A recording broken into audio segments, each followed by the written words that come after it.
Hi everyone. As we're connecting into the Zoom room, please take a moment to introduce yourselves in the chat and where you're joining us from today. My name is Katie Moore and I'm joining today from the Gomeroi lands in what is now northern New South Wales. I'm honoured to be co-chairing this session today with Susie Maloney, who you will get to meet in a moment. Thank you for joining us today for what I believe will be another great session of our place-based research action community of practice, a place where we hope to build a network and connections across academics, practitioners and local communities, bringing together research and lived experience to build capacity and enrich the practice of place-based approaches. This community is co-sponsored and supported by the Real Deal project led by the Sydney Policy Lab at the University of Sydney, the Centre for People, Place and Planet at Edith Cowan University, and the Centre of Just Places at Jesuit Social Services. But as we know that every place in Australia is on the sovereign lands of local Aboriginal and Torres Strait Islander peoples. A connection to country is a connection to people, animals, land, water and skies, and everything in between. I would like to acknowledge the country that we are each on today, country that we each benefit from. I acknowledge the Aboriginal and Torres Strait Islander elders that have cared for country, and I acknowledge the costs associated with that caring. I want to acknowledge also any Aboriginal and Torres Strait Islander people we may have here today, and acknowledge any international Indigenous people who are joining us today. I'm now going to hand over to Susie to introduce herself. Hi everyone, and thanks very much, Katie. Really great to have you all here. I just, before I begin, like to acknowledge that I live and work on the unceded lands of the Wurundjeri people and acknowledge their elders past and present here in Melbourne. I'm Executive Director of the Centre for Just Places with Jesuit Social Services. We're a relatively new initiative, about 1 year old now, and we're delighted to be part of this collaborative team led by the Real Deal team at the Sydney Policy Lab, together with the Centre for People, Place and Planet at Edith Cowan. Just in terms of the Centre for Just Places and why we're here and why we're really interested in this work and interested in connecting with all of you, we were established by Jesuit Social Services, who've been working in different parts of Australia for many years now on youth justice issues, settlement programs, gender justice and a whole range of other initiatives. We were set up with a little bit of support from the Department of Justice here in Victoria and the Gandel Foundation. And really it was about the recognition of the need to strengthen our understanding of the connection between people and place. That we really do need to deepen our relational ways of working. And that's what this whole collaboration is about. Deepening our relational ways of working, strengthening our collaborations, through working in communities, with communities, in places, in all the different places that we work. And this is about trying to achieve systemic change. So working in and through place to achieve systemic change is what we're really interested in. And this can only be done collectively. And what we're really interested in here, I think all of us perhaps have a shared interest in trying to address the drivers of inequity and disadvantage. And in particular, understanding that in light of the risks associated with climate change and the sorts of disruptions like COVID that we've seen, and all of it's become quite stark and sharp how particular places and people are significantly impacted. So that's where we come from, and that's my particular drive. I've got a planning, climate change and sustainability background, and I'm really excited to learn from the experts here today. The how of how we do this work is really what these workshops are about. And today, Naomi and her team are going to be talking about Feminist Participatory Action Research as a way of working in place and with communities. And we're just delighted to be part of this. So I think, Katie, I might be kicking off the breakout rooms that we're about to have now. One of the things we like to do in these workshops is get to know each other a little bit. And so before the team begins with some presentations and talks about their case studies, and we'll be introducing our researchers shortly, we just wanted to break out into small groups of 3 and 4, and we're asking you to consider a question. We're really interested in getting you to think about if you can remember when the term feminism first meant something to you. And can you share a story about that? So if you can introduce yourselves, who you are, what you do. And if you could reflect on that question in the breakout group, that would be great. And we'll see you in about, I think, 8 minutes is what we've scheduled. Thanks. Really great you guys could enjoy that chat together. So we've got a jam-packed session for you today, and we'd love you to place any questions you have for our speakers in the chat, and we'll do our best to get to as many as we can. Today, we're thrilled to introduce our 3 esteemed speakers for this great session. Firstly, I'd love to introduce you to Dr. Naomi Joy Godden, a Vice Chancellor's Research Fellow at the Centre of People, Place and Planet at Edith Cowan University, Australia. She's a PhD in social work from Monash University. Naomi engages in feminist participatory action research with social movements in Australia, Asia and the Pacific to collectively understand the intersecting injustice of environmental change and develop and implement actions to demand feminist responses in policy and practice.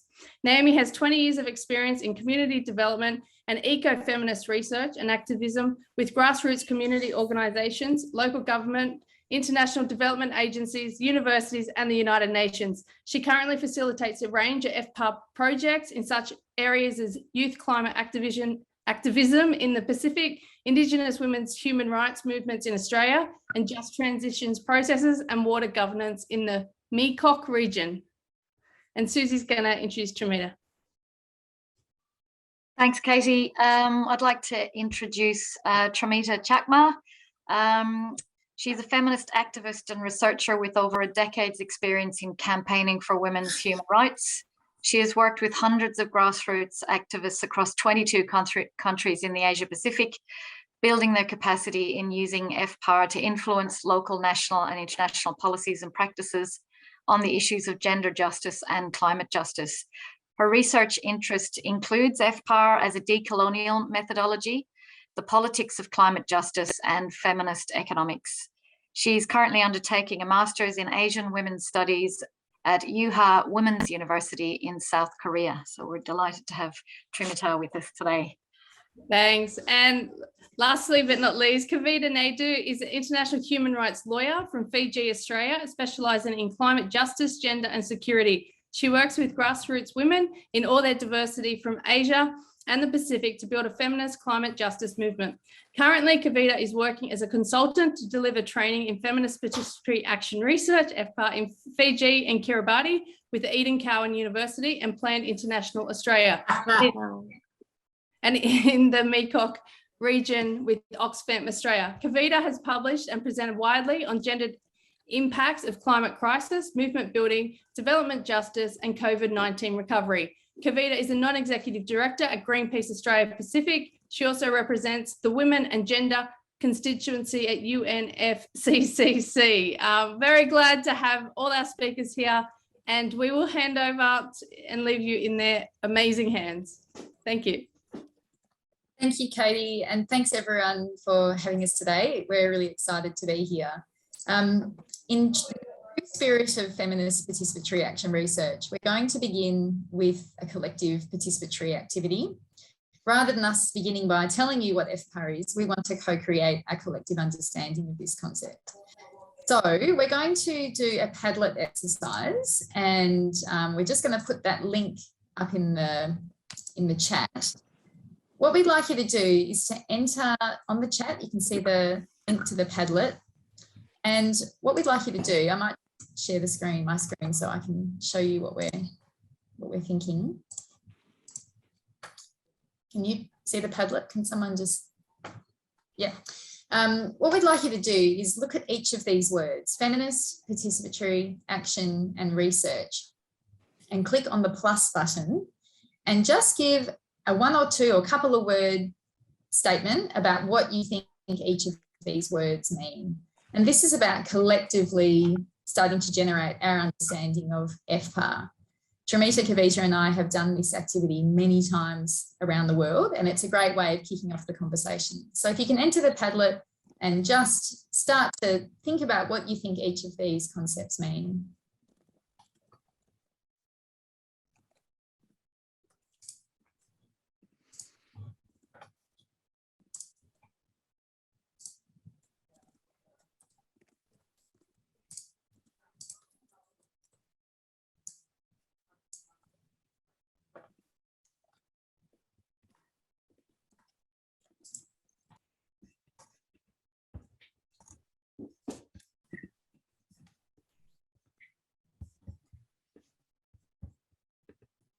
All right, so while people are putting in their thoughts, we just might start talking through some of what we're seeing around what is feminist participatory action research.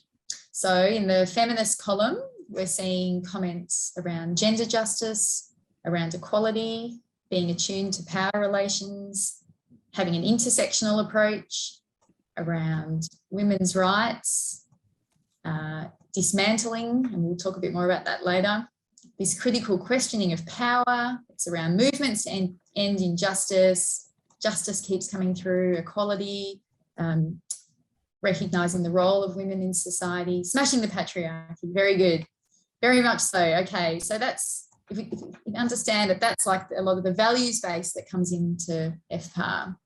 And then we look into participatory, comments around things like sharing power, involving people most affected by an issue at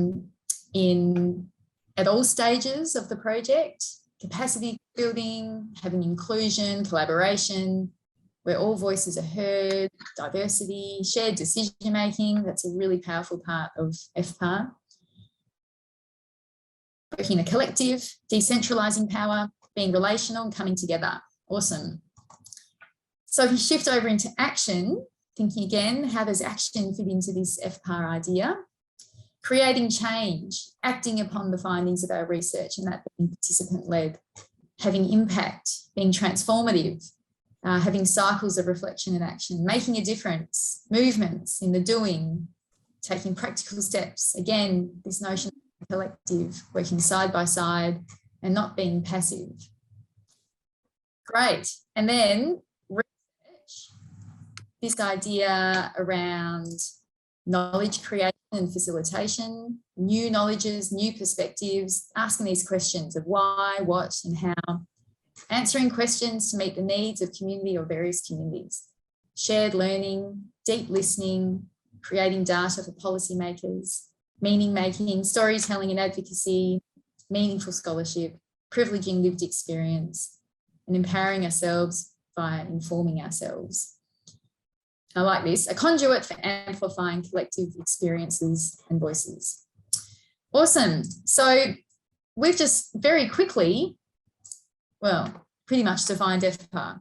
But what we're going to do for our session now is that Trimita, Kavita and I are going to talk a little bit more through what this means in practice, feminist participatory action research. But as you can see from the Padlet we've just done, we've already collectively started to generate an idea about what is FPAR, which is absolutely the thrust of this methodology. It is about collective knowledge generation and action. So I'm going to share the screen now again, and Trimita is going to kick us off in us sharing from our experience what is FPAR.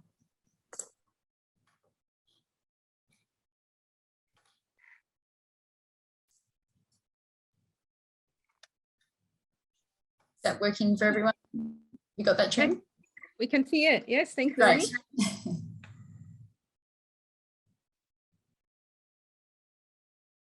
Can move.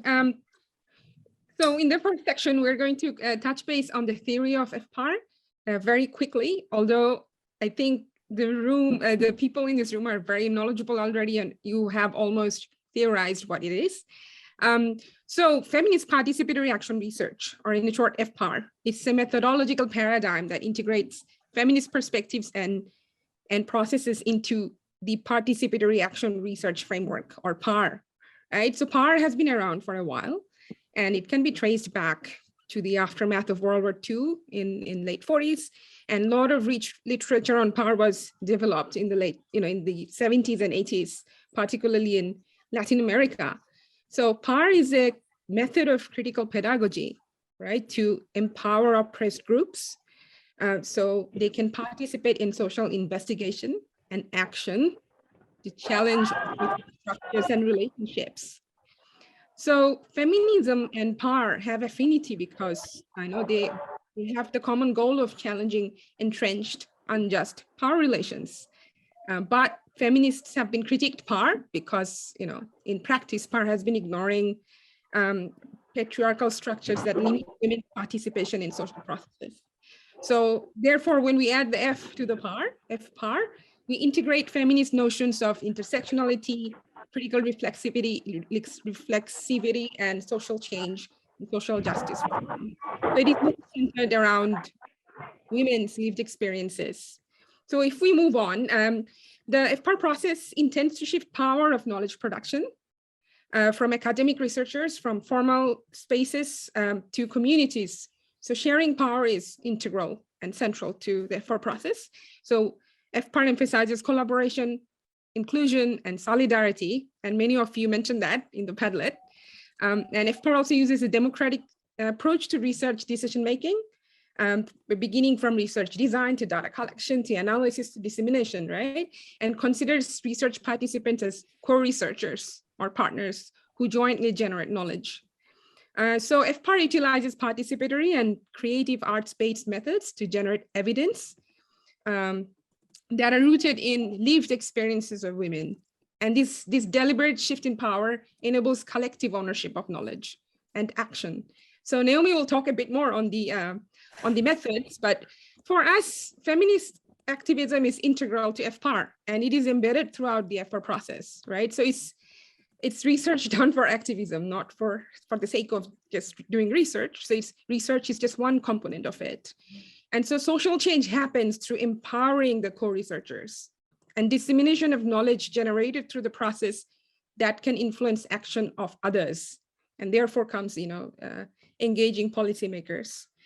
So I'll quickly walk you through, in the next slide, 9 principles of FPAR that are really important.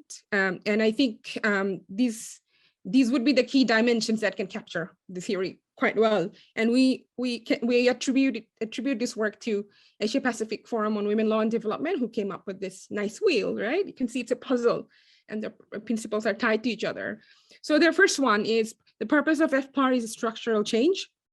So when we engage in doing an FPAR project, an analysis of the systems or structures that perpetuate or uphold oppressive systems, such as the patriarchy or neocolonialism, is central to FPAR work. There has to be an analysis. Second principle, FPAR amplifies women's voice, and it acknowledges women as the experts and authors of their own lived experiences, right? And that women should make their own policy decisions. So it strategically places women as the researchers and experts to promote and promotes their engagement in policy dialogue. Third one, FPAR is owned by the community. And this is very important because in the mainstream research, the ownership, is kind of always, staying in the formal spaces and sometimes through the paywalled journals and so on. The research decisions in FPAR are made by community of women who are the key partners in the FPAR project, right? As I mentioned before, from co-design to data collection to analysis and dissemination, and then what actions to take using the evidence. Fourth, FPAR takes an intersectional approach. So obviously intersectionality is a paradigm. Many of us are familiar with it in our School of Feminism. So FPAR identifies the experiences of discrimination, exclusion, and marginalization in the process, and recognizes that women's experiences are diverse, and their identities and power are also diverse. So we acknowledge that. Fifth principle is FPAR aims to shift power. I think this is very obvious. We have to shift power, right? If we're talking about gender equality. So FPAR seeks to reconstruct traditional power imbalances, particularly the researcher and the subject, and also aims to challenge and shift gendered sources of power, especially personal, political, and the structural level. So that analysis will be integrated. Sixth, FPAR fosters movement building and collective action to strengthen solidarity, but also, in addition, aims to empower women to work collectively for a long-term structural change. So it doesn't end with the project, but I see FPAR is a sowing seed for activism to build the feminist movement. Seventh one, FPAR builds capacity of all. It always involves capacity building, but also recognizes that capacity building and learning is a collective process for all actors involved. So it shouldn't be a top-down approach. And FPAR involves free, prior, informed, and continuous consent-taking throughout the process. FPAR prioritizes safety, care, and solidarity of the co-researchers and the community involved. The ninth principle, very important. It acknowledges that political activism can be very dangerous, especially, for women. And we need to stay vigilant about not doing any harm, even if it's unintentional, by engaging them in the research process. So now, Naomi will talk a bit more about the FPAR methods on the approaches. Thanks, Trim. So I guess a lot of us would know traditionally that research can be quite a linear process. You do your design of your research, you then collect your data, you analyse your data, you then write some kind of report, and then the report may or may not be used to influence some policy or programmatic action in the community. In FPAR, it's far more complicated and cyclical. So we really engage in ongoing cycles of action and reflection, where we have participatory research and political activism that's intertwined.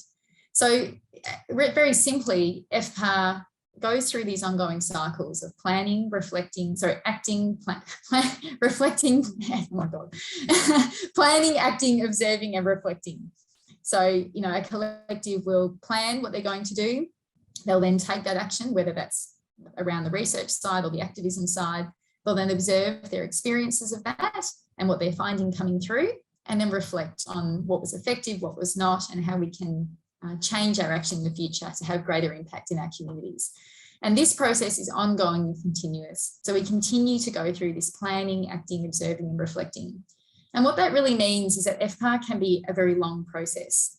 A lot of research funding these days is quite short term, you're lucky if you can get a good 3-year research funded project. In FPAR, we are really talking 10 years. It's generational change. And so it's really ongoing work by social movements through this planning, acting, and observing and reflecting cycle. And the knowledge creation through research is very much intertwined with the action that we take as activists. So a really beautiful part of FPAR, we think, is that it involves a lot of creative expression. So we really are stepping away from, traditional research methods as well, and using methods that are creative, that aren't necessarily text-based, and are participatory and collective in ways that we generate knowledge together. So we've used a whole range of really exciting methods in our work in the past, things like drawings, photography and film, storytelling, performance, things like role play, poetry, dance and music. These are the sorts of methods that people can do in their places within a frame that can be really expressive of who they are and their lived experiences, and they can be really accessible.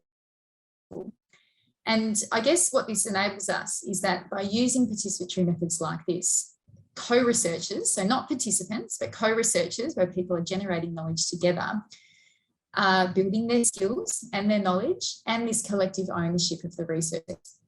And so we engage in a whole lot of really interesting and exciting processes to share and tell our stories, and then to use that as a way of then generating a knowledge together to then inform our activism. So I'm just going to share some of the methods. I just walk through these in more detail with some photos from our experience. And maybe just to give some clarity that Kavita, Trimita and I have done FPAR together for many, many years. And we're not the researchers. We are methodological guides or support people working with communities who are undertaking FPAR in their context. So we really walk alongside and support people. So a lot of our work is actually training activists in FPAR and methodologies and methods, and then how to integrate that into activism. So some of these methods are things like drawing. And what is beautiful about drawing is it's a way that people can share their stories. So people can draw whatever the kind of research topic is or the issue that you're investigating or navigating. It's a way of people doing their own individual drawing and then telling a story and sharing that. And you can also do collective drawings and then collectively telling the story about the community or about an issue that you're facing. It's often a really nice way to ease into the process as well, because it's so creative and expressive. Can I just ask, if folks are not speaking, can you please put yourself on mute, just so that we can try and exclude the background noise? Thank you.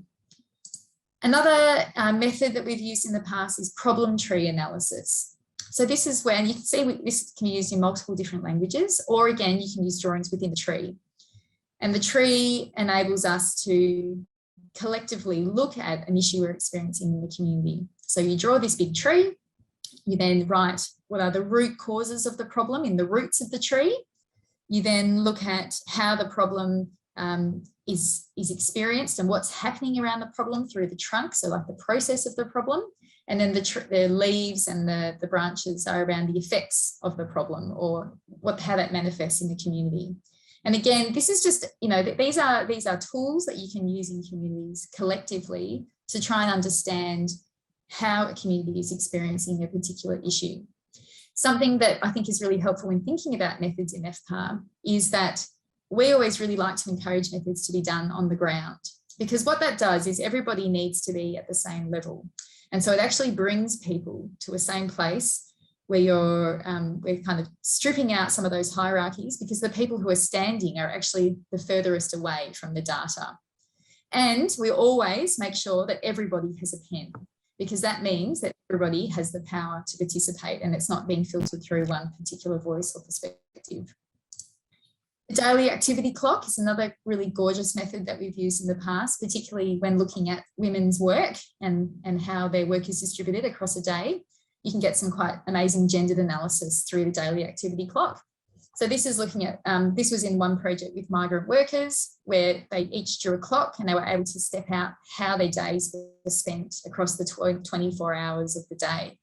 And there can be some really interesting comparative analysis to see where the injustices are in around workload and allocation of time within a household or a community or even a workplace. Body and health mapping is another really great method. We use this method by literally laying someone on the ground and drawing an outline of their body, and then collectively a group will explore how whatever the issue is affects the health and the lived experience of, in this case, women in their experiences. So, for example, if we're looking at the women's experience of a recent flood in the community, by drawing the body, we can then write on and draw on a whole different range of experiences, whether it's around their head and mental health, around some of the issues around reproductive rights and menstruation, other physical and mental injuries, as well as situating the person in the context.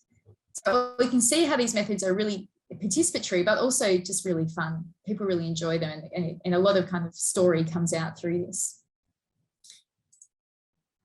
Participatory scoring and ranking are classic methods that have been used for many years, particularly in the international context.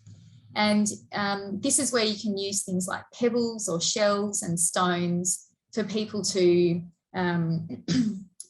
score or rank or prioritise what's important to them. What's really beautiful about this method is that, or these methods, is that they're very much not a reading or writing based method. So you can have drawings and people can, if they can at least count their stones, you can prioritise what's important to you through this. And this is a particularly great accessible way for people who might have issues around literacy or for children to participate in decision making about what's important for them in their communities. And then social mapping is another method. This is where a collective will have a big piece of paper and you'll draw a map of your place. And drawing on the map, whether there's a whole range of issues or features that people want to highlight. One map I was doing once with a community in the Solomon Islands was with, there were separate processes for young men and young women around identifying safe places and dangerous places in their communities. And so each of the groups drew their maps and identifying these places, and it really gave an insight into the different experiences of young women and young men in this particular place. And Kavita's just talked about rivers as well as a beautiful way of identifying timelines and things like that. So there are, countless ways of using these collective methods together. I'll kick over now to Kavita to share a little bit about what this means as it intersects with activism. So what Naomi shared is just various methods that these women use to really document their experiences in their community. And it's really gathering empirical evidence about how systems of oppressions such as colonialism or neo-colonialism, patriarchy, neoliberalism and fundamentalism, globalization, all of it is keeping these women trapped in a cycle of vicious poverty, violence, and the disproportionate impacts when it comes to how livelihoods are being affected, their access to education, healthcare, and so forth. And so as FPAR matures, these women start mobilizing. They start mobilizing at the local level, community level. They go on to mobilize at even national levels, and some of them even join us at international levels. They start mobilizing to develop advocacy campaigns around how they will tackle the injustices. And what that looks like is a number of things. They could be using coverage in the media.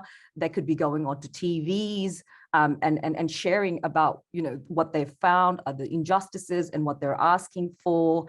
They lobby to their governments, they lobby against corporations. They really expose how things such as dams and even mines are creating these injustices in their communities. In Pakistan, we saw women and men join together and host a huge protest. And so the action part of FPAR is ultimately what FPAR seeks to do with the grassroots women, is to build autonomous feminist movements that really challenge the patriarchy, for them to mobilize the best way that they think they can in their circumstances to really start challenging states, governments, and military and corporations for being the oppressors. Thank you. So there's just a quick little fly through the wall of what is FPAR. We're going to now go back into a breakout group where you can talk about how FPAR is similar or different to what you've done in the past, because of course many different methodologies intersect with FPAR. So we'll now go into those groups and then we'll come back for the next part of the session. Okay, so we're going to share some case studies of FPAR in practice. Kavita and Trimita and I were involved in a climate justice feminist participatory action research project in the Asia Pacific for the last couple of years. So we'll share on that one. And then I'll also share about a project I've been involved in here in Australia. So we'll kick off again with Trimita. So today, the first case study is on the Asia Pacific Forum on Women, Law and Development. So they have been quite a pioneer in using FPAR as a methodology since 2012. There were some launching around 2010, but from 2012, it was full on. So if we can start, go to the next slide, Naomi. I'll just quickly introduce you. So APWLD is a leading network of grassroots feminist organizations and individual activists in Asia Pacific. I think as of now, they have over 265 members. So it's very, membership-based network. It fosters women's movements to influence laws, policies, and practices at local, national, and international levels to promote gender equality and women's human rights. So it's very human rights-based approach. So APWLD has a theory of change, which, drives all of its, its work. And it's based on the notion that women's human rights are achieved and sustained when autonomous feminist movements exist and they have an enabling environment to work. So this is the key assumption and hypothesis of the theory, right? So under this theory, there are 4 domains. So for feminist movements to be strong and bring about structural changes, they need to work in 4 areas. So first one is capacity building. Second is they need to produce new knowledge, tools, and resources, and undertake impactful advocacy, and have spaces, advocacy spaces and opportunities created for movements to engage in. And of course, then they need to strengthen their movement architecture. Sometimes it could be formation of new women's groups. It could be expansion of an existing movement, or it could be cross-movement solidarity building. For example, there could be a feminist movement and the labor movement. So the theory of change is very useful for both FPAR project planning at the beginning. So to make sure that we are not missing out on any of those 4 key areas, right? And not working too much on capacity building and forgetting an advocacy plan and so on. And also used for monitoring and evaluation of the FPAR project. So we'll come back to this. We'll introduce you to this one climate justice FPAR project that took place and how we use this tool to evaluate.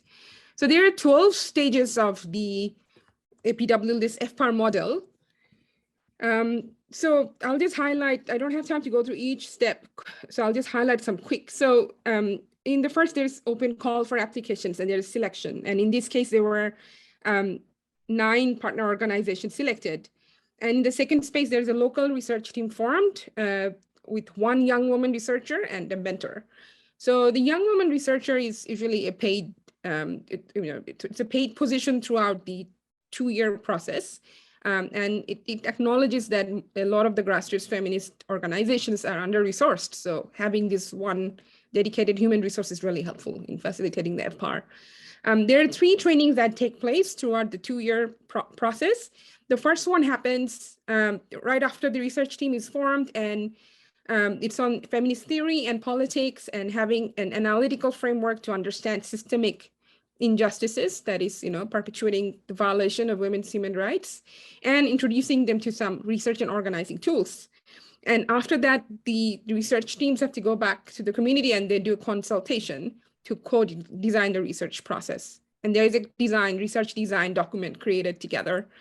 And then in the second training, once the design is done, there is training on feminist facilitation and participatory research methods and analysis. So they get the tools they need, and then they go back to their communities and undertake the research, right, according to the research design.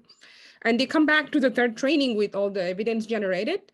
And then there is further analysis, strengthening of the analysis, and training on how we can use the evidence to undertake action. So that comes the action plan. And so there are some trainings on digital storytelling, advocacy, doing campaigning tools, and so on. And then, there's research report writing, and then launching of the campaign. There is also like evaluation of how the campaign went. And at the end of 2 years, the last step, 12th step, is a reflection meeting where all the local teams come together again regionally, and they reflect on how the FPAR went. And then their activism continues, even after the FPAR ends, because as a result, they should have formed architecture. Kavita will now talk about the climate justice FPAR program that took place between 2017 and 2019. I think I'll begin by saying that Trimita and I worked at APWLD, and Naomi used to join us for the FPARs that we were doing while we were there together in Thailand.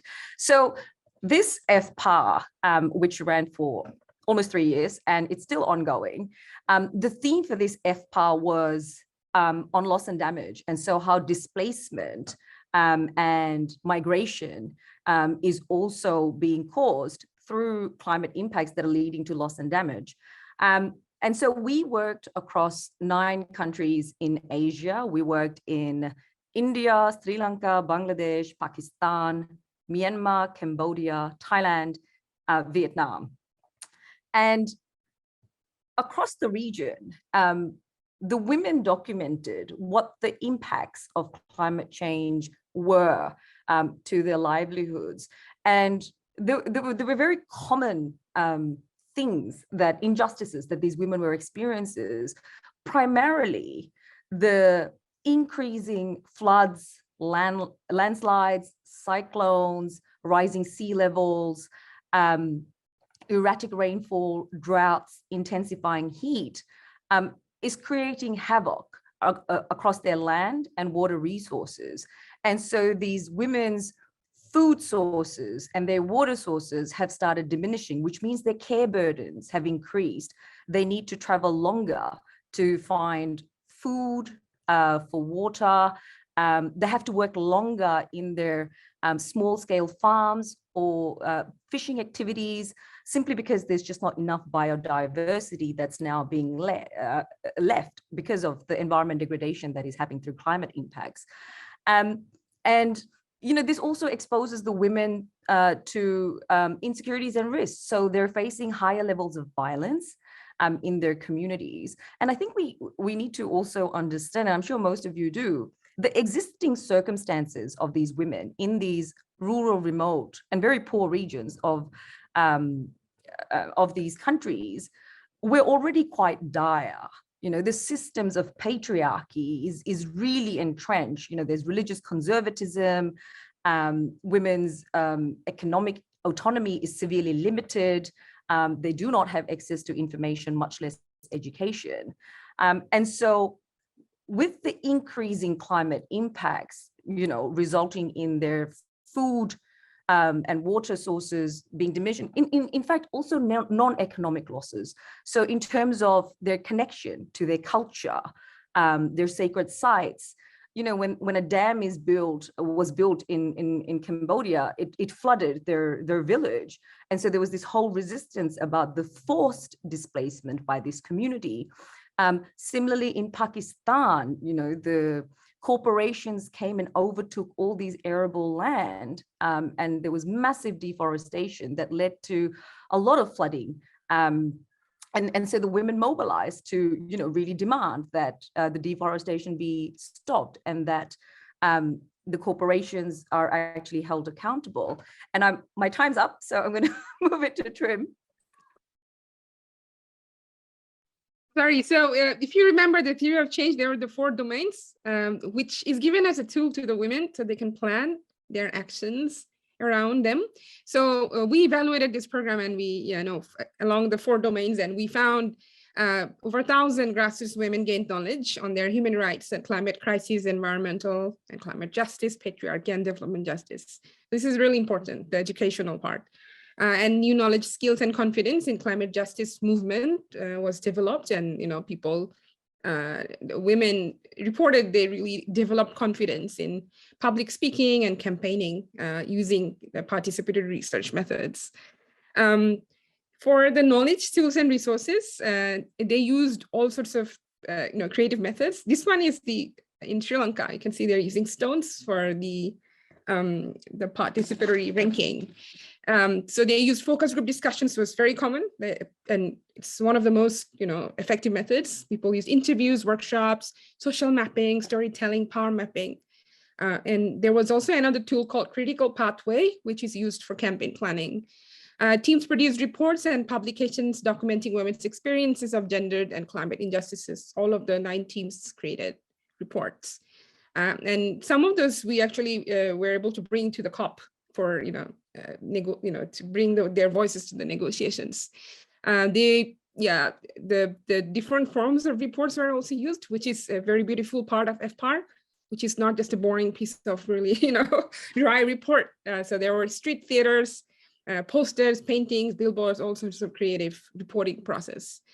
In the advocacy, hundreds of women now became actively involved after the 2 years of engagement in climate justice decision-making at the local level.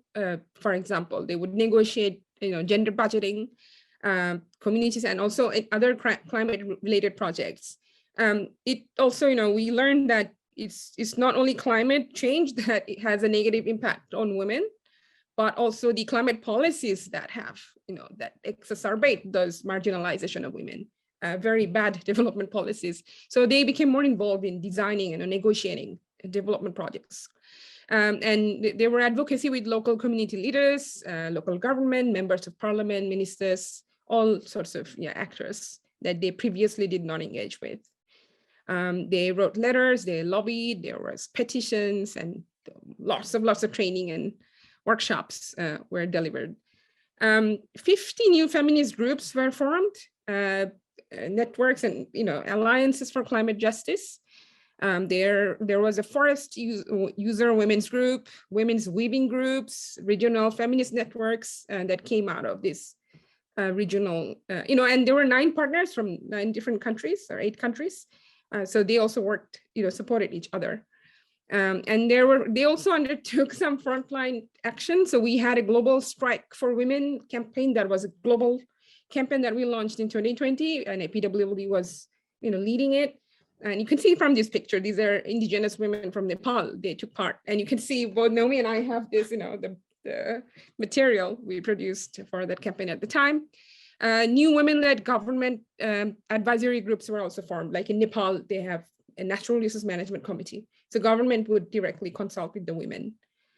There were also other outcomes, and very notable. These are unexpected and are not planned. So Kavita will quickly talk about those and also the challenges of doing FPAR. Yeah. So, you know, the common thing that most of these women found is that they just weren't given the space to not only lead climate solutions, but also act as advisors, to use their Indigenous traditional knowledge and really to become part of how justice should look like. And so to demand climate justice, particularly like in Pakistan, Pakistan was, I think, one of our best examples of a success story where almost overnight, these women, you know, by accessing the national MP, were able to get orders that just put an injunction on corporations from any further pollution, and actually put an additional requirement that they clean up. In Nepal, the women formed a Green Defenders Network. So again, that was about, you know, reforesting their rivers and stopping grazing. And the local government, you know, took notice of the work that they were doing. And so they gave them a budget to really do this work. Also in Nepal, Sri Lanka, Thailand, and Vietnam, all of these women started engaging quite actively in their local communities and in their local authority bodies, acting as advisors, showing up to meetings, really bringing in how women are being disproportionately impacted and why women themselves should be the agents of empowering the communities of how to really build adaptation and resilience, because they were doing it anyway. So FPAR, with any form of research, there's a number of challenges. For us, these women, as I shared earlier, are heavily burdened by unpaid care work and the domestic duties, and the fact that their even informal work has increased exponentially in the face of rising food and water insecurity. So to do FPAR required them to, you know, work in addition and be involved and make time. So we recognize that. Again, the patriarchal attitudes at all levels, starting from their families all the way to the national level, is something that the women had to actively confront. And it wasn't easy. It did expose them to a lot of risk and intimidation and harassment. But more so for women who, you know, chose to become sort of women environment defenders or mobilized to become feminist activists, they faced intimidation, harassment, including persecution from the government and even the police. And, you know, so we had to be very careful and very aware of the risk harm and ensuring the safety and security of the women we work in, which is why we do have training programs that really dives deep into how do we ensure protection. I think, Naomi, I think that's it for me. Great. Thanks, Kav and Trim. You can also read more about this project. I'll put in the chat the link to our paper that we've written collectively around the evaluation of this program to get more insight into how FPAR has been an effective tool for climate justice activism in the Asia Pacific region. So do check that one out. It's it's available free from the Oxfam repository. So I'm going to share another case study, and this is about using feminist participatory action research in a consciousness raising program with climate justice activists in Australia. So this is a localised case study here in Australia, and the premise of this project came from the fact that the Australian climate movement, including climate justice activists, often lacks a strong intersectional and gendered lens in the way we undertake the activism, and issues of gender equality, and I'd say inequalities generally, can be really overlooked in the way activisms and movements are generated. In particular, there is quite a strong focus on what has been described as the techno-patriarchy, in the way that Australian climate activism is very focused on the transition from fossil fuel-based energy to renewable energy, and sometimes and often without a gendered and intersectional analysis of the justice issues that come through in that process. And so the aim of this project was actually focused on the movement itself. And this was about how we could identify effective ways that activists could be promoting gender responsive activism for climate justice in their activist collectives. So this was a research project funded by the Edith Cowan University in partnership with the Women's Climate Justice Collective, which is an Australian group. And we formed a steering group with feminist activists who are from queer groups, racial justice organisations, First Nations women, from union organisations, women's rights organisations, and of course environment organisations, as well as some academics, including me, involved in different spaces along these areas, thinking theoretically about intersectional activism. And together we developed a consciousness raising program for climate activists in Australia to dive deep into learning about the intersections of gender, race, sexuality, colonialism, and climate change, and how they come together and how this manifests and what an intersectional approach to climate justice activism would look like. And so we delivered this through a series of online training or consciousness raising programs that were facilitated by activist researchers who we employed with the funding that we received. And different organisational groups actually undertook the program together. And so over a series of workshops together, they were really diving deep into these different topics. We had 14 programs that we rolled out in 2020, and there were nearly 150 activists that participated. So this is what the program looked like. And again, this was co-designed with activists in the movement from a whole range of different backgrounds and experiences. And we drew from resources that there already are in the public domain, whether it was videos, stories, research, and things like that, rather than creating this stuff ourselves. So the first session looked at power, colonialism, and resistance, and how climate change is connected to colonialism and the systems of power that underpin climate change. That then shifted into a discussion around climate justice, where activists were unpacking their understanding of climate justice and then being challenged to think about it from these frames of power. We then had a whole session on intersectional feminism and gender just climate solutions. And in this session, activists were unpacking and thinking about feminism, intersectionality, and how they relate to climate change. And for some of them, the first time, thinking about how climate change exacerbates gendered inequalities in our communities. And then thinking it further about the intersection of climate, gender, and issues like disability, race, and so on. Part of that discussion was then thinking about what are solutions to the climate crisis that are gender just, that have an intersectional lens and that do disrupt those power structures. So really thinking beyond the techno frame to this holistic way of understanding climate justice. In the final session of the consciousness raising program, activists were challenged to think about activism for climate justice in Australia and analyse it from this intersectional lens. And then from that, collectively, the small groups developed their action plans for how they would like to much more strongly embed an intersectional climate justice lens into their activism. So this was a program that we designed and implemented, and then there was an evaluation framework throughout the program as well as generating data about what activists are currently thinking. So we had some really interesting findings through the process. Firstly, it was really clear that having a steering group with a diverse and broad range of lived experiences leading the project was really important. And we would constantly be going back to this group for feedback and insight as the program was being developed and then being rolled out. And then a lot of those steering group members are now working with us to write up the findings and sharing these publicly. So we've got a great article under review at the moment on activist perspectives of colonialism and climate justice, which gives really strong insight into the strengths and also the gaps in terms of how Australian activists understand this intersection. The project really identified issues around climate justice, climate activists' current understandings about climate justice, colonialism, and intersectionality.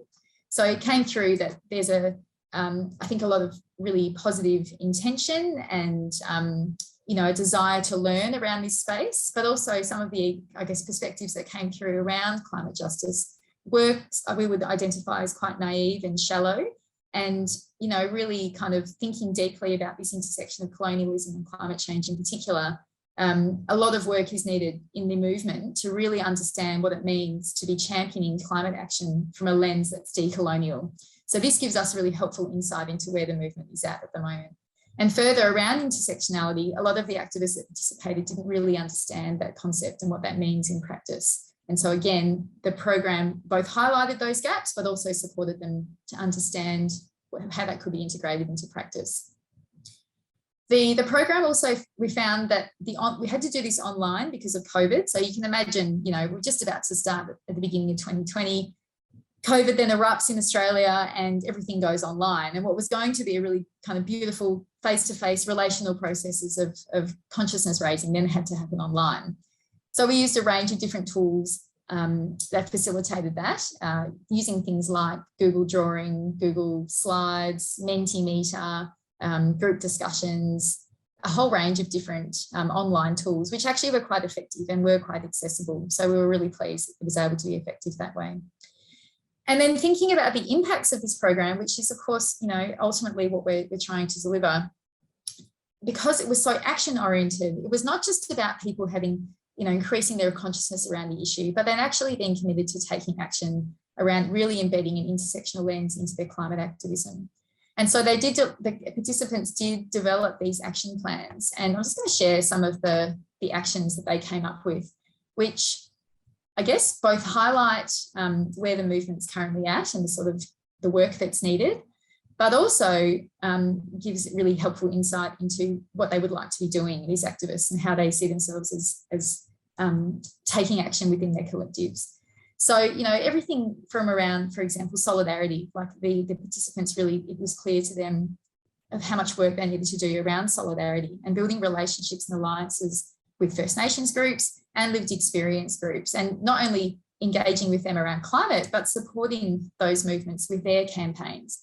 Understanding that climate justice is more than just climate change, it's actually how climate change and social justice intersect, and those powers, those systems of power that underpin the climate crisis. The activists identified a whole range of different actions that they can be doing around access and inclusion in their organising spaces. Everything from the materials and information that they have to being more proactive about engaging translators and interpreters, and then thinking about how spaces can be culturally secure, and what it means to have increased diversity and participation in a safe way in committees, in staff, in panels and conferences, and even the way that communications are done. Another area was thinking about campaigning and how organisations want to be really having an intersectional lens into their campaigning, thinking really around undertaking an intersectionality assessment of their campaign. So when designing it, but also implementing it, what that means to really take that intersectional lens of analysis, taking it much further than thinking just about when are we going to get from policy. And I'll just finish up here because I know I'm out of time and you can see the list anyway, but another really key action that activists are now trying to engage with is around the influencing in policy. So how they can advocate with an intersectional lens across their work and advocating for climate justice beyond climate policy. So thinking about areas like land and heritage, environment, social justice, health, economic policy, and all of that. And their role, just like we've seen in the Asia Pacific region, of activists in actually educating policymakers themselves about what is an intersectional approach to climate justice. So that's still a work in progress. We're going to see the outcomes of this maybe over the next decade, I hope, and hopefully we'll continue rolling out this program. But I guess that just gives an example of feminist participatory action research is really integrated with social change. That's not something that happens apart from it. It really occurs through the process. So we are a little bit over time, I think. Katie, do we have time for questions or should we just go into the breakouts? I haven't received any questions. So I say we go into breakouts, and if people have any dying questions, chuck them in the chat and we'll see how we can fit them in. But I think that's the way to go. Yeah, great. All right. So you've just heard two examples of case studies of feminist participatory action research in process and what that looks like, and the I guess, interesting parts and the complexities of that work. So now we're going to go into breakouts. And again, instead of us kind of telling you this sort of stuff, we're going to collectively talk about it and generate some more knowledge together. So what we're going to do is go into our breakouts. There's going to be 3 questions that you'll be discussing together, which I'll just put into the chat. And with your facilitator, you'll just discuss these things, and then your note taker is actually going to put some key notes from your discussion into a Padlet. And then we're going to come back together and do some participatory analysis online together of what's coming through in our discussion and what are we learning together. So I'll go over to Janani now to send us to our breakout rooms. Thank you. So the last part of our session today is that we're actually going to look at this discussion we've just had and attempt a bit of participatory analysis through 30 plus people in an online context with 20 minutes. So we're not going to achieve it, brilliantly, but we are going to give it a go. The reason we want to do this now is because we actually do want to sort of demonstrate what a participatory analysis process could look like. Because in FPAR, what's so important is that we generate the knowledge together and generate our evidence together, but then we analyse that and we actually pull out what are the key findings and meanings of this data.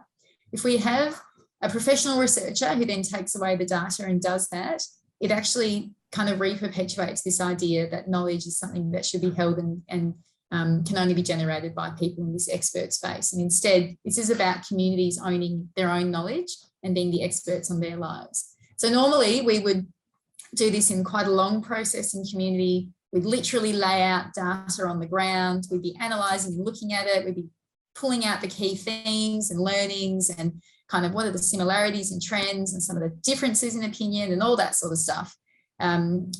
We don't really have a lot of time for that today, and we are working with some online data being our discussions that we've just had. But we do just want to give it a go and just experience a little bit about what that's like.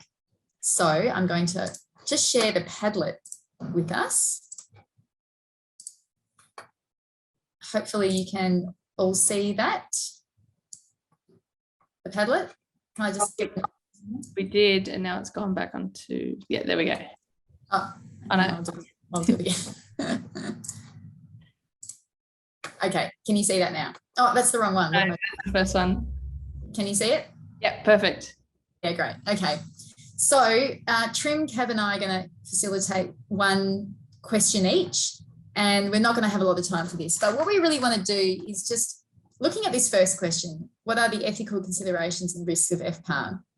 Take a couple of minutes, either from this screen I'm sharing or go into it yourself, and just have a read about what you're seeing coming through.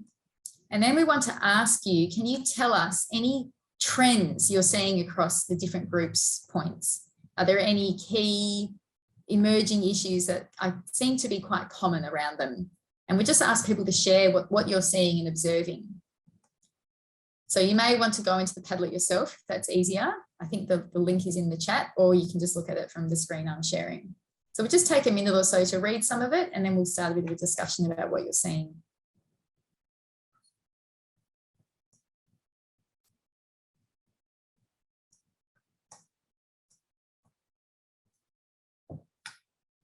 Does anyone want to make any comments about any trends you're seeing across the responses from the different groups about this question around the ethical considerations and risks of FPAR?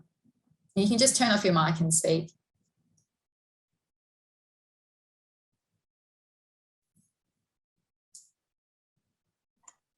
Maybe I'll jump in, Naomi. I'm seeing words like risk and safety and trust as being kind of dominant concerns. Great, thanks, Susie. Did anyone see that the same, or have they seen anything different?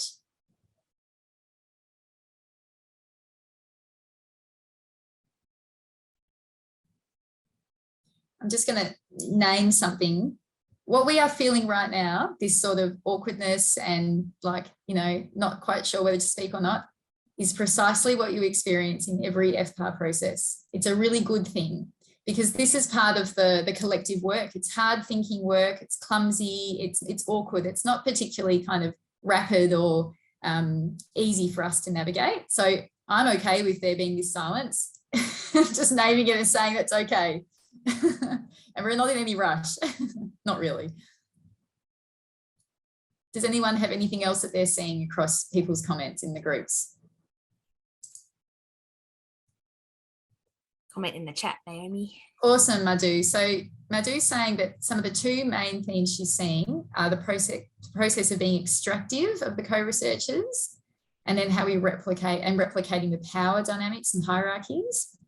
And the other one is safety of the community and women on the ground. Yeah, that's awesome. And I did hear some other comments in my group talking about this power relationship between the researcher, we're all researchers, but the professional researcher and the community. That's great, thank you. Can anyone see anything that is really interesting or that stands out as a comment they hadn't thought of before? I think in group 5 there, it says, can the visiting researcher just leave when stuff gets bad? I think that's interesting to think about, yeah. Why is that interesting for you, Rebecca? Yeah, so where do you position yourself when you suddenly have certain responsibilities to that community and in that relationship, but then you're not a member of that community as such? So yeah, if there's inter-community conflict and you're called on to play mediator, I think there can be, yeah, that can be a hard space to be in, I think. Yeah, great point. Is there anything else that people would like to just name up from looking at the responses? Anything else that's interesting? Any other common comments or themes? Anything that's a contrary opinion? I'll jump in, Naomi. I think I'm noticing like none of the responses are a cookie cutter approach, like a tick box exercise of this is something you can do to consider this. They're all like, a lot of them are tensions and even use the word tension. So it's like a constant approach of are we aware of what's going on and are we taking steps to mitigate it, and having a dialogue about these constantly, because they're ongoing tensions. That's so great. That's such a good pickup. And remembering that FPAR is these cycles of planning, acting, observing and reflecting, and we keep it going. Those reflection moments happen constantly and throughout. And part of the reflection is around these ethical questions themselves. It's not just around what are we hearing and learning and what actions can we take, but it's also how are we going and how can this be done in a safe way? Do we need to change the way we're doing this FPAR itself? Yeah, really great point, Kylie, thank you. All right, so, you know, in a real life situation, we would probably spend a good hour talking through that data, and we'd pull out some key ideas, and we'd even kind of almost get it ready for someone to write up, or for people to write up together. You know, we'd pull out some great quotes, we'd really identify what are the key findings and have it, and basically through that discussion, it would be something that, you know, you'd be able to kind of verbatim write down. I just might say practically, when you're doing a participatory analysis process, it's wonderful to have a voice recorder on, because you're actually recording the discussion about what's coming through in the analysis. And that then just helps with however you're going to do your reporting. It really does provide the collective voice rather than it being the person or the people whose job it is to write it up. I might flick over to Kavita now. She's going to lead the analysis of that second question around intertwining research, activism and movement building.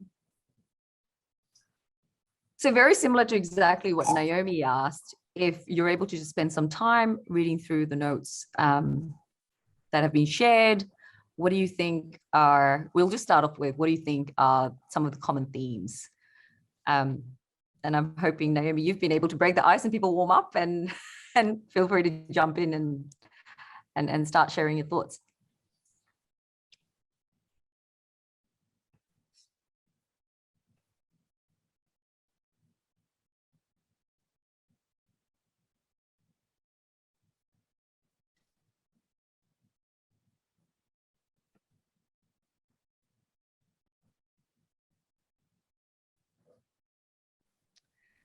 I can jump in there. We had some comments. Sorry, I can't quite scroll down all of the points there, but we had comments around how that reflectivity has to continue between the researcher and the activist process on an ongoing basis. So it can't be a short-term in and out, because the people who have to do the activism, it needs to be sustained. So they need to be on the ground continuing the activism, I guess.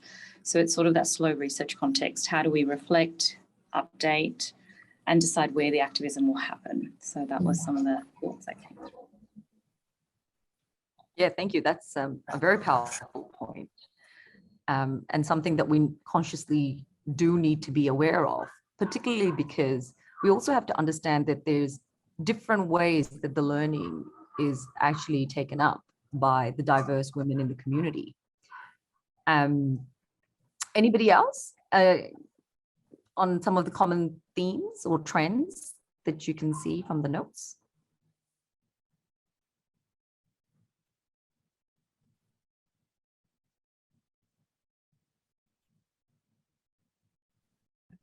I think just like a reflection on pace from me around like the sort of tensions of fast and slow, because you know, we're talking about slow community works that revolves around, you know, relationships and listening, but the activism element often can go quite quickly. So yeah, I guess just like naming that there's different paces and being able to be intentional about when to use what is really important. Yeah, thanks, Elise. We missed you in our group, but this is exactly right. And we also have to accommodate when we do FPAR that different groups or communities do work at different pace doing this research because of very diverse and unique circumstances. You know, the work that's being done in Pakistan is very different to the work that's being done in Thailand, for example. And so FPAR does make room to accommodate for this.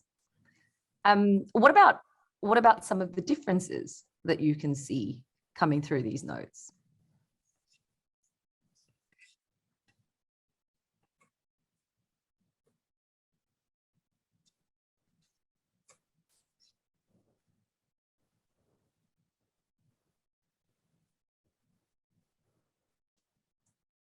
Or do you see anything that's perhaps a contradiction to something a group has written and contradicted by another group?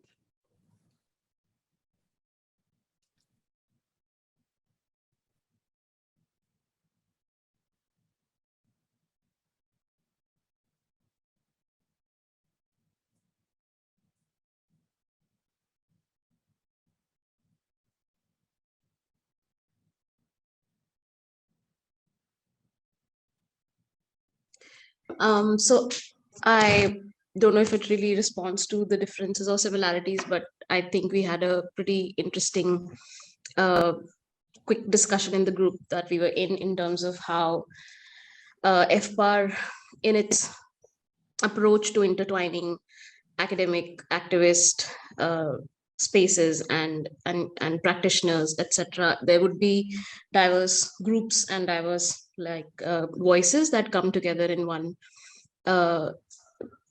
space, one place, and then how it can be a challenging thing as well, as celebratory as it is, and then what could those challenges be. And the responses that we were thinking about how interrelations and how solidarity spaces sort of make space for these difficult conversations within feminist research and this kind of work. And then how do you think through different aims and dynamics and nuances, even when you know that, you know, you like possibly are working towards a certain aim, but how do you tackle those difficulties and those differences within the group? So I thought that was quite interesting. Thank you, Bhavya. And that actually really brings me to this quick sort of reflection or sharing of how I read the data. And so what Bhavya raised is a common theme or a trend in this data where a number of you have identified what is that role of the co-researcher as a facilitator to ensure that that person doesn't actually take up the space and start controlling the process. The process is really about listening and amplifying the voices within the community and how they feel safe enough to share it.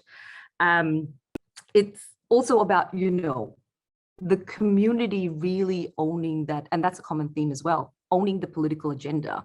So it is the community co-designing, the community connecting, and it doesn't happen quite quickly. It takes time to really connect climate, human rights violations, the patriarchy in the community the systems that are working against them to the future of their children, whatever it may be. So the community draws in to that. And now I'm going to flip to Trim. Thanks. So, I mean, the thing with question 3 is I think many people couldn't finish, many of the groups, but let's take 2 minutes to go. Now you know how this works. And if anybody wants to read through and jump in to share if they see any common themes or any differences, let's hear from 2 people at least. But I think Kavita touched based on this a little bit. What is the role?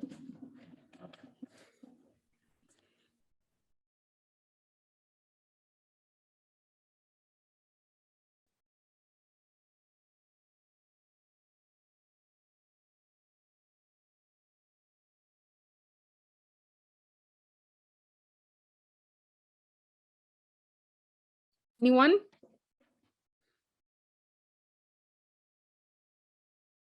I think also just to touch, like we said that we've touched this a few times, and what Beck was saying around the researcher leaving when things get hard, right? So a community is that their foundation is there, right? They're not going to go anywhere. But you know, the researcher often has that that power dynamic and also the option to go back home, right? And so I think that's a really interesting concept for this around the role of a researcher and power dynamics with communities as well. Yeah, so Shari's sharing that, you know, we need more time to absorb the info and start making connections. So we have 1 minute left. So, you know, in the real world, this would be done with like Post-it notes. It will be 4 hours. You know, I would allocate 4 hours to do this exercise. And this is an amazing group. And then we would even give you different color-coded little notes so you can write your interpretation, and we, you know, start authoring the interpretation that is coming through this. That would be a co-writing, co-authoring process as well, right? But because of the time constraint, we couldn't go through the whole process, but I hope, you know, at least this little exercise demonstrated how it could be done. And yes, if we are tech savvy, it could be done online as well, right? In the time of COVID. But yeah, so I hope you get a little taste of how it could be done as an alternative method to how we do it in a traditional way. So I'm looking, I think what's highlights for me for question 3 is relationship and the role of the researcher, professional researcher being a methodological guide or a facilitator or supporting the community. And trust is really important and so on. So I will now hand over to Katie or Susie to close this. I'll jump in. Thanks so much. Trimita, Kavita and Naomi for just a brilliant and dense workshop, just in working us through methods, practices, principles. It's been fantastic, and getting us to actually engage in this process. We've got about 1 minute to wrap things up, and we just wanted to say thank you all so much for taking the time and contributing and hopefully learning through this exercise. And I think we'll have lots of resources to share, and there'll be an email sent out with links where you can access the information afterwards. So I'll just say thank you very much and hand to Katie just to quickly wrap up and point to some next sessions coming up. Yeah, thanks everyone. Just wanted to thank you taking the time to run through a very quick demonstration. Naomi, Kavita and Trimita just done such an amazing job. Just wanted to let you know we have got further sessions planned for this year. So the next one we're looking at doing is Citizen Science with Associate Professor Alice Motion, likely at the end of June. And then Susie is actually going to facilitate a session, some of the work she's been doing about the evidence base for place-based approaches and what works from a policy setting as well. So lots of things on the agenda.